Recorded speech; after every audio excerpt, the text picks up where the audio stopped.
Bem-vindos a mais um programa. O tema de hoje é pesquisa básica na farmacologia. Na sociedade do conhecimento, a ciência e a tecnologia são os principais fatores da inovação e propulsores do desenvolvimento. Tradicionalmente, o Brasil tem optado pela importação de tecnologia ao invés de produzi-la internamente. Fizemos isso com o nosso parque industrial. Os automóveis fabricados no Brasil não são produtos nacionais, como são nos Estados Unidos, na Alemanha, no Japão e em outros países. O mesmo se aplica à nossa indústria farmacêutica. Neste programa, vamos analisar a pesquisa básica na farmacologia e as dificuldades de implementá-la nas universidades brasileiras. E se será possível reduzir a nossa dependência externa nessa área. A nossa convidada é a professora Janete Nogueira Francischi, professora do ICB da UFMG. Bem-vindo, professora, é um prazer tê-la aqui. Prazer é meu, eu que agradeço. Vamos começar situando a pesquisa. Com que tipo de pesquisa a universidade trabalha? A universidade trabalha com pesquisa básica e com pesquisa aplicada, não é? Perfeito. Como distingui-las, hein? Sim, a pesquisa básica, em geral, começa de perguntas ou a partir de perguntas muito simples. A pesquisa aplicada já é muito mais direcionada, né? Aplicando isso, por exemplo, para a descoberta de uma vacina, como é que eu distingo uma da outra? A descoberta de uma vacina parte, por exemplo, de antígenos. Sempre o que causa o dano ao organismo é um corpo estranho. Pegando a dengue, por exemplo. Por exemplo, a dengue é ocasionada por um vírus, então o vírus é um corpo estranho que está no organismo. Aí, a pesquisa básica vai reconhecer, por exemplo, a estrutura básica desse vírus. Já a pesquisa aplicada vai utilizar esse conhecimento gerado pela pesquisa básica para o desenvolvimento da vacina especificamente. O ICB está produzindo uma vacina contra a dengue. Em que estágio de seu desenvolvimento está a produção da vacina? Professor, eu não participo do grupo, então não estou muito atualizada sobre esses resultados.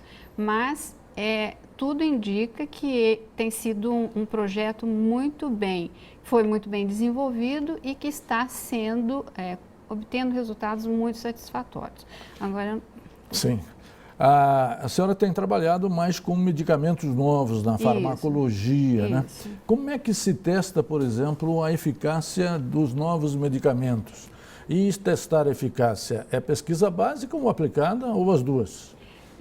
Existe teste de eficácia na ciência básica e teste de eficácia na ciência aplicada, né? Então, por exemplo, quando nós desenvolvemos uma molécula nova, que a gente acredita, por exemplo, que vai tirar a dor, vai aliviar a dor, né? A gente tem modelo experimental de dor, utiliza essa droga e verifica se realmente aliviou a dor do animal. E se isso acontecer, isso é um passo para que essa substância nova vá para testes clínicos, né? Que aí já tem uma função mais aplicada. Algum remédio novo que está sendo testado na universidade? Vários, né? Em várias áreas, seja na área cardiovascular, né?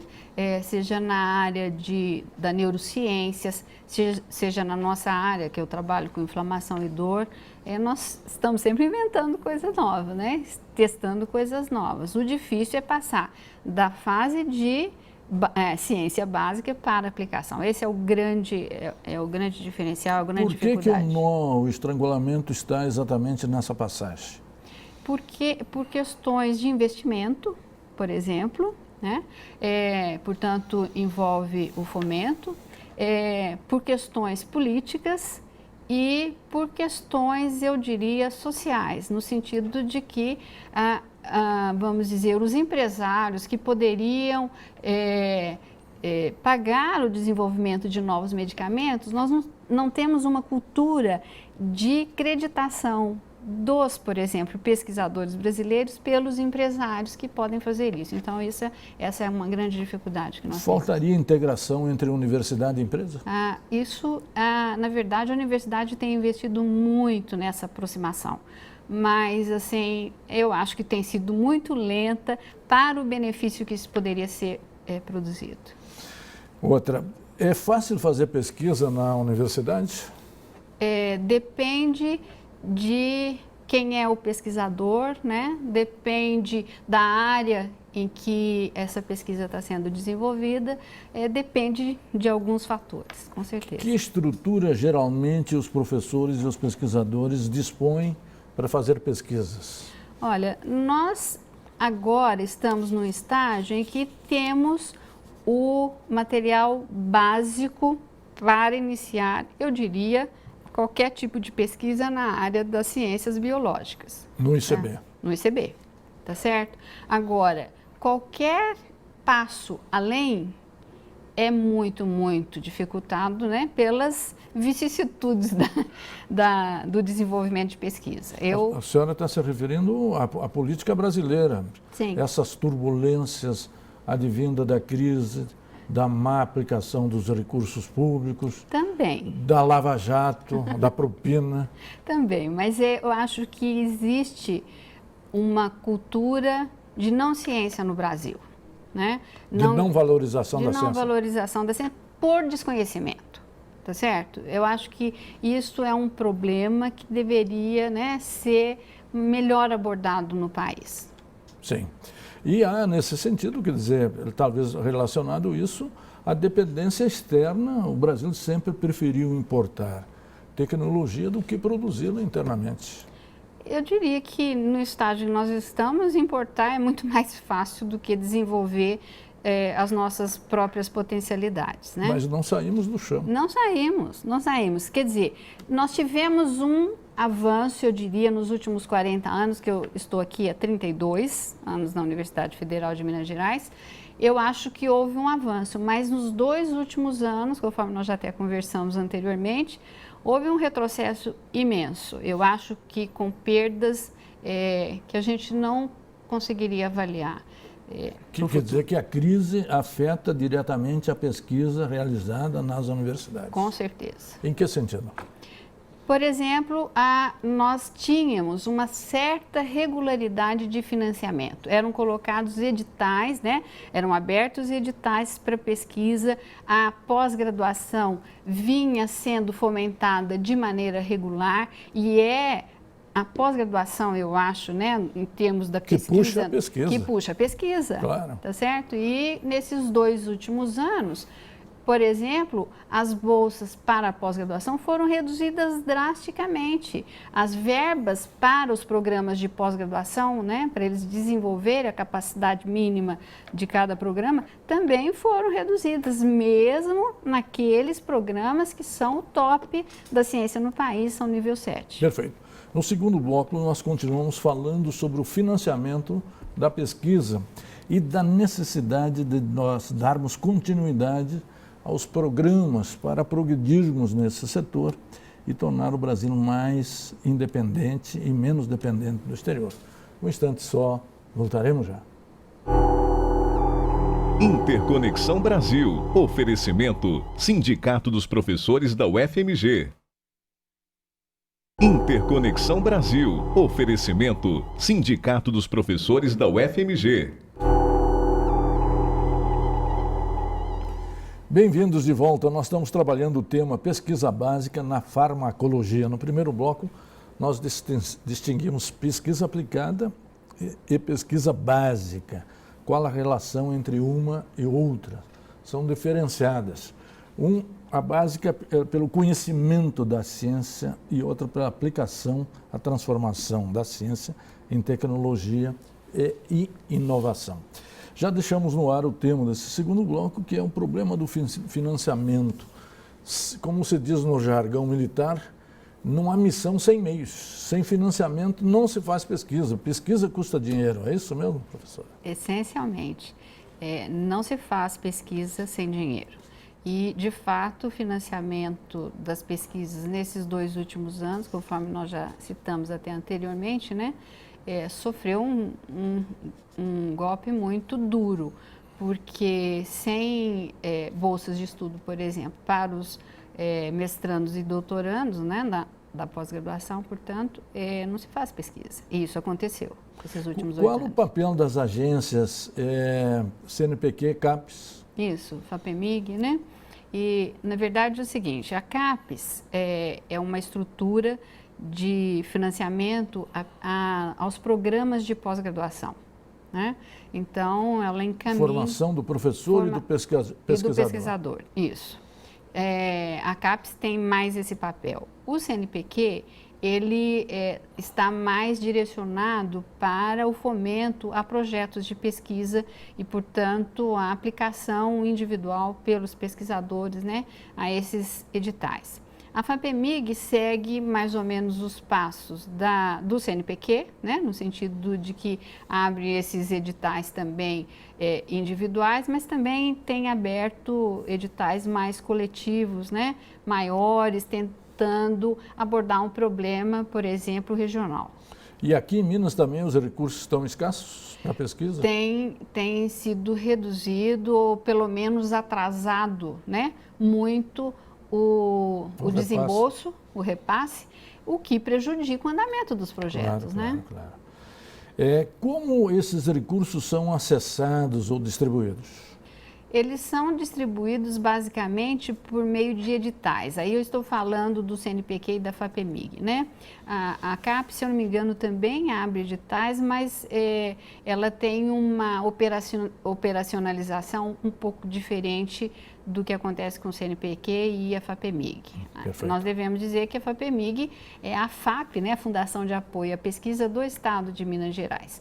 Como a FAPEMIG existe em Minas Gerais, a maioria dos estados brasileiros também tem suas FAPs. Perfeito. Vindo agora à publicação dos resultados, é fácil publicar as pesquisas realizadas, professora? Não, esse é um gargalo muito grande, né? Primeiro porque as principais publicações têm que ser feitas em inglês. Nem todos os pesquisadores, embora a maioria leiam muito bem, né, não tem o traquejo da língua estrangeira que é o inglês. Então, Perfeito. Esse é um gargalo muito grande. O outro é que existe uma política de publicação, né? Então, existem revistas em que é praticamente impossível, por exemplo, determinadas áreas publicarem naquela revista ou alguma pesquisa específica, né? Então, existe essas separações. Essas nuances. Que Publicar também depende do poder, não é isso? De influência, não é isso? Tudo depende de poder, Tudo né, depende, professor? É verdade, né? E a rede de revistas existentes no Brasil é uma coisa séria, importante? Demos passos significativos nesse sentido?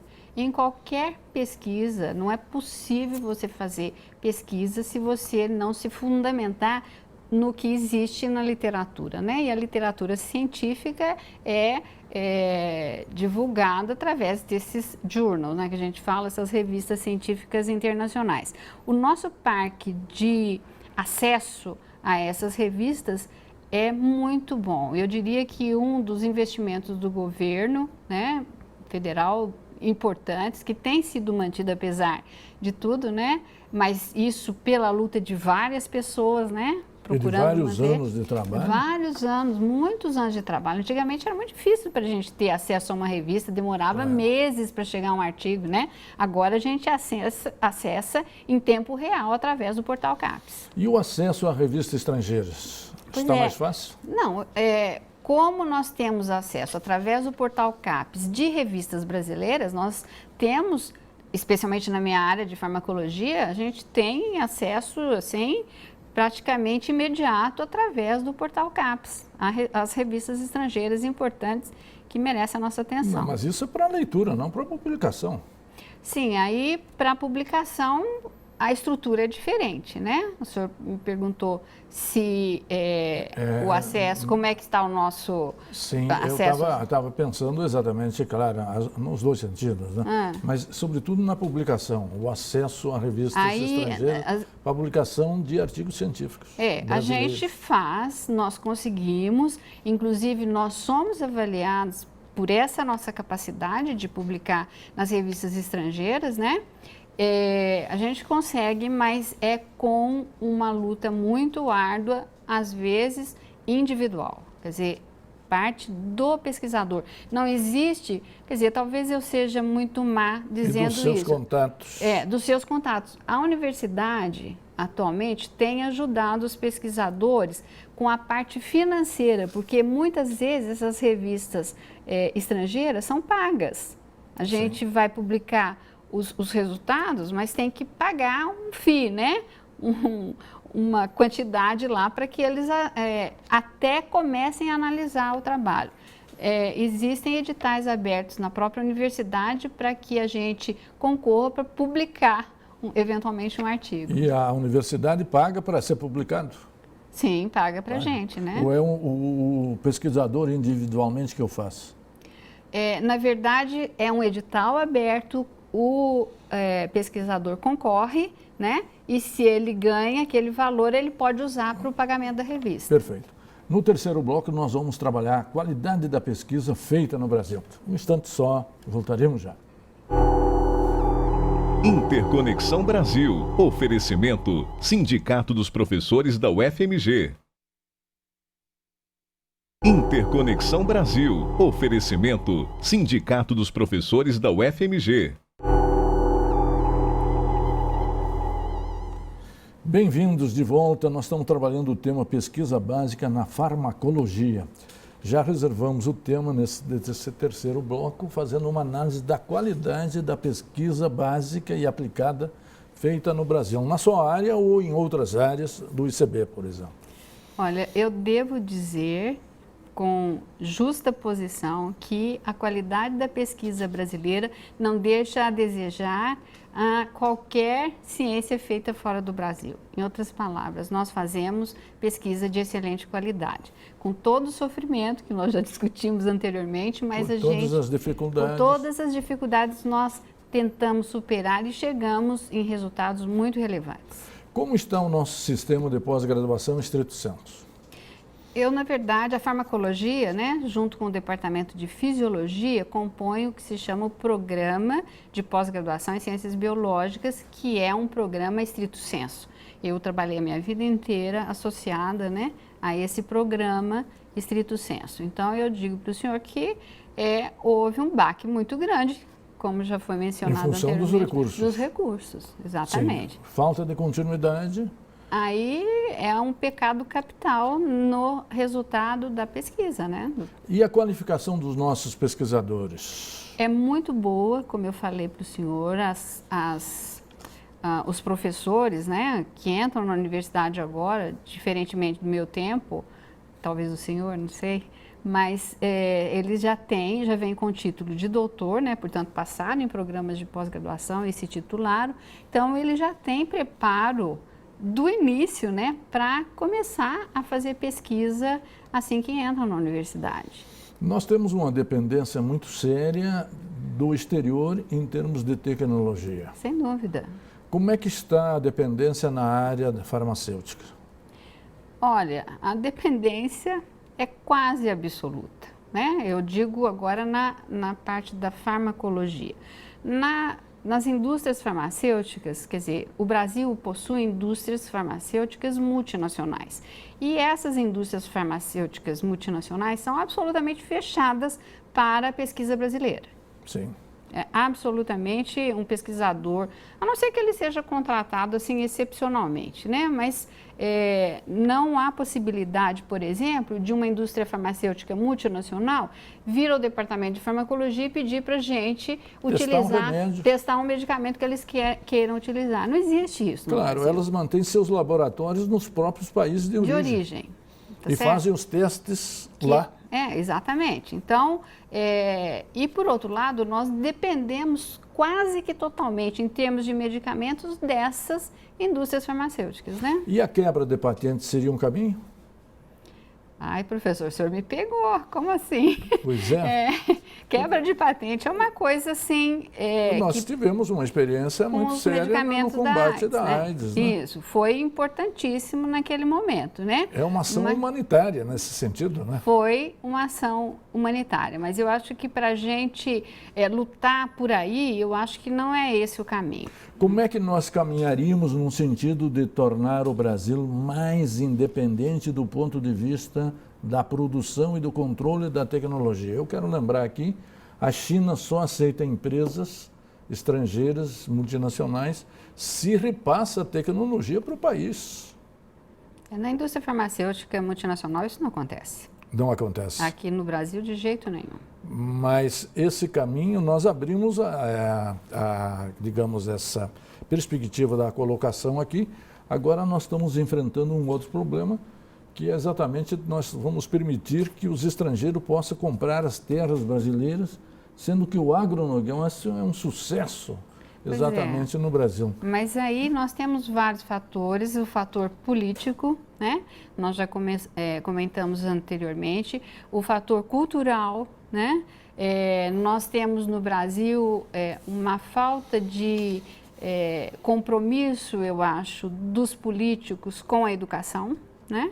Isso se reflete na pesquisa, né? Na ciência, e nós deveríamos desenvolver nas crianças, começar já nas crianças, ensinar ou indicar a importância das ciências já a partir, né, das crianças pequenininhas que estão entrando na escola, já deveriam aprender essa importância, porque o que acontece é que a ciência até hoje não tem sido prioridade da política brasileira. Perfeito, nós estamos no finalzinho do programa.